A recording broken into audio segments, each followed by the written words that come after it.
In today's video, we have some NHL news from the Waiver Wire, plus we're looking at some trade rumors, talking about teams like the Winnipeg Jets, the Toronto Maple Leafs, Columbus Blue Jackets, Boston Bruins, and more. And that's coming up next.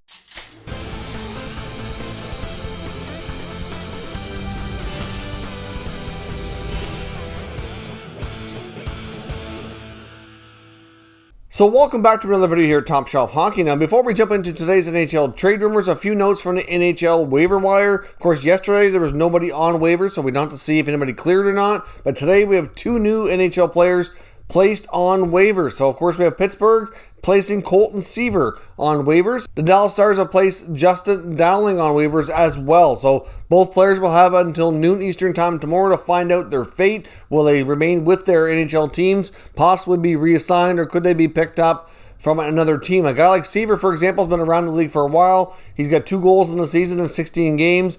Could be an interesting depth player, like, pretty decent fourth line center. So we'll see what the Penguins do with him if he does clear. But could be an interesting pickup by another team. So we'll see at this time tomorrow. One other quick note as well before we jump into the trade rumors regarding the Anaheim Ducks. I have seen reports that there is an increased likelihood that we could see the ownership of the Ducks possibly clean house. I'm not sure how quickly it'll come. It might not come to the end of the season, but there's a good possibility that they may even move on from GM Bob Murray, who's been the GM there a long time. The reports indicate that there's a lot of certainty. Many people feel that Dallas Eakins, the head coach, along with some of his assistants, very well are highly likely to be let go. And Bob Murray could also be let go, and it could start with a complete clean slate for next season, or possibly even sooner. So we'll have to see. I'm still looking further into that one as well to see how much credibility there is to it. But there are reports indicating that it's close to happening. Not sure on the timing. Obviously, the Ducks are low in the standings,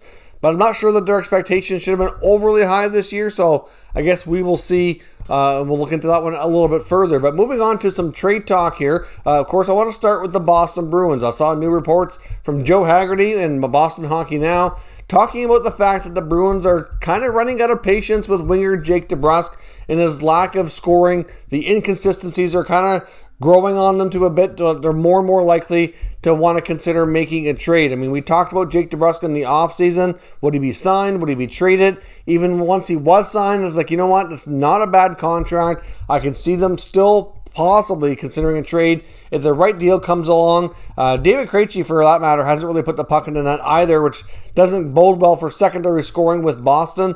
Obviously, between Krejci and DeBrusk, they have 1 goal, which is not good. Obviously, DeBrusk needs to be more consistent, needs to be that at least 20 goal scorer, if not 25 to 30 is what they're hoping he could be, and he was trajecting towards that, how he's played throughout, for the most part, through his entry-level contract, even though he has at times been a streaky scorer. Still, when it's all said and done, for him to get, say, 25 goals didn't seem to be that unrealistic based on how much he's improved over the last few years. But this year has just been another step back, and it's just not happening for Boston and for DeBrusk. So obviously, as we head towards the playoffs, the Bruins are in excellent shape. But as they get ready for playoffs and the deadline, we know they're likely going to want to bulk up on that back end a little bit. The left side of the defense is young, and they've had some injuries. And now with DeBrusk's inconsistency, I can see there maybe being a scenario unfold where they could be looking at making multiple trades, and DeBrusk could certainly be a part of the package that goes out to make some upgrades before we get to the playoffs. So we will see how much time DeBrusk has in Boston if he can get his game together. I don't think they're going to be a whole lot more patience left. We'll see how the next couple of weeks go as we get closer to the deadline. Now, the Winnipeg Jets are another team to watch as well. I know many people kind of didn't think they'd be as strong as they are, especially after trading Patrick Laine, but they're having a great season, second place in the North, seam bound for the playoffs. And of course, their weak area of their team, though, as most would acknowledge, is definitely their blue line. Now, of course, the Winnipeg Jets are linked to wanting to add a top 4 defenseman and a couple of the usual suspects that are getting a lot of attention by numerous teams. And Winnipeg will certainly have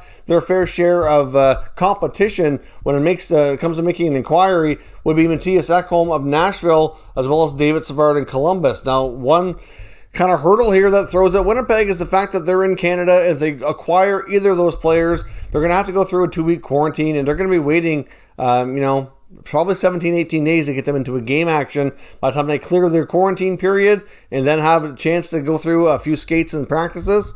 It's going to be a while. So a team like Winnipeg, if they're going to want to make an addition like one of these players, and it only makes sense that they would, they're going to have to jump the gun here a little bit early to get some business done. I don't think the Jets would be afraid of trading their first-round pick. I don't think the Jets are going to be afraid to move at least one young asset as part of a package like that as well. And I can't help but wonder if maybe, just maybe, they might consider, depending on the team they're talking to, if what they want in return, if they would consider selling high on Paul Stastny. I mean, obviously, having Pierre-Luc Dubois there along with Mark Scheifele gives them a pretty solid 1-2 punch down the middle. You've got Adam Lowry, who can be a really good number 3. I mean, they may not move Stastny because obviously he doesn't have a lot of time left on his contract. They want to go into the playoffs as deep as possible. He's been playing well, so there is that possibility that he may not go anywhere. But I wonder, depending on the player, if an acquiring team was interested, if they might consider that, given where they're at now with their lineup. Of course, he was brought in to be an insulation piece, to be a number 2 center, but he doesn't really have to be that now. So I guess we will have to see how they proceed here, but they're certainly looking at guys like Ekholm and Savard, and if they're going to do it, they're going to have to do it soon. But those teams that are having those assets willing to trade, they're going to want to be patient, make sure they get the best deal. So it is going to put pressure on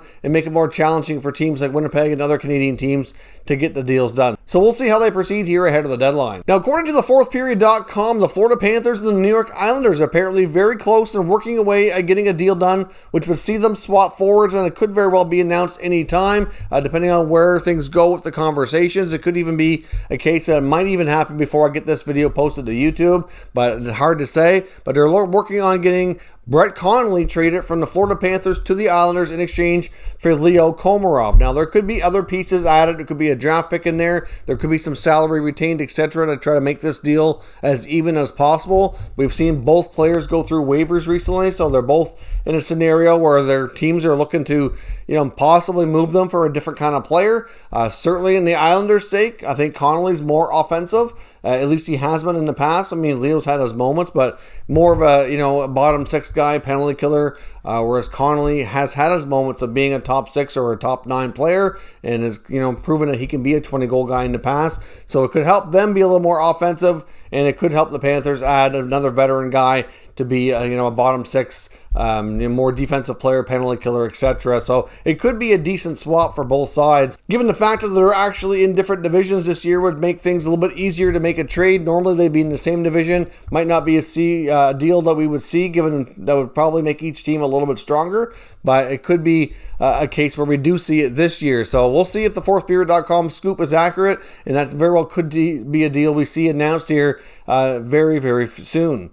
And lastly, here we want to talk about the Toronto Maple Leafs. Of course, we've talked about the Leafs a lot lately. A lot of talk, given the fact they're at the top of the North Division. They're expected to have playoff success this year. Could this be the year that they finally get the job done here and move forward with this program and get them further in the playoffs? Will they make an addition at a top 6 forward like Elliot Friedman's been predicting? And another guy that has been talked about and rumored to possibly be available is Columbus Blue Jackets captain Nick Foligno. Now, Foligno could be a guy that's interesting for the Leafs. I mean, we've talked about Taylor Hall. We've talked about Sam Bennett, different kinds of players. Well, Foligno is kind of a combination of both there. I mean, he's not at the skill level of a Taylor Hall, but he's certainly a lot more offensive than a guy like Bennett, but still gives you that toughness and that grit. Certainly been a guy who's been around the league, well-respected, hard-working player. Of course, his dad, Mike Foligno, has ties to the Leafs from the past as well, so a little bit of nostalgia there that would probably be interesting to him. Now, he's on an expiring contract, and it might be a scenario where Columbus might like to keep him and re-sign him, but it doesn't mean they couldn't trade him and then bring him back in free agency. That's certainly a possibility, but Foligno obviously would be a player that would have to require the Leafs to send out a fair bit of salary to make it work, given that he's making over $5 million. I would have to think a guy like Alex Kerfoot would almost have to be involved, and he'd also have to throw in probably a couple of other smaller pieces as well from a salary perspective and to make it worthwhile for Columbus. Somebody between like the Sandin, Liljegren, Robertson, like one of those guys are probably going to have to go, maybe a first round pick, something to that effect. And it could be something else off the roster. Like, it may not necessarily be a case of Foligno being so valuable, but it could be just a kind of pure scenario here of the Leafs needing to make it work money-wise. Maybe Columbus takes some money back, even things out. There could be some wiggle room done that way as well. But certainly a scenario there that's interesting to think about. He could be that missing ingredient to provide the grit, provide the scoring, in that second or third line. He could be an interesting piece to consider there. Now, Foligno is, like I said, he might have some protection there in his contract, but I think if a deal were presented to him about the Leafs, I think he would consider that, and it could be a deal that we see. So of all the players we've talked about as maybe being the guy that the Leafs go after, how do you feel about Nick Foligno as being that option, and what would you be prepared to give up for him to make it work both cap-wise as well as intriguing-wise to make the Columbus Blue Jackets want to make the trade? So let me know your thoughts down in the comments and we'll discuss further. If you're new to the channel, consider subscribing and turning on your notifications so you don't miss any future content, and give this video a thumbs up if you enjoyed it. I'd appreciate it if you did. As always, thank you for watching, and I'll catch you next time.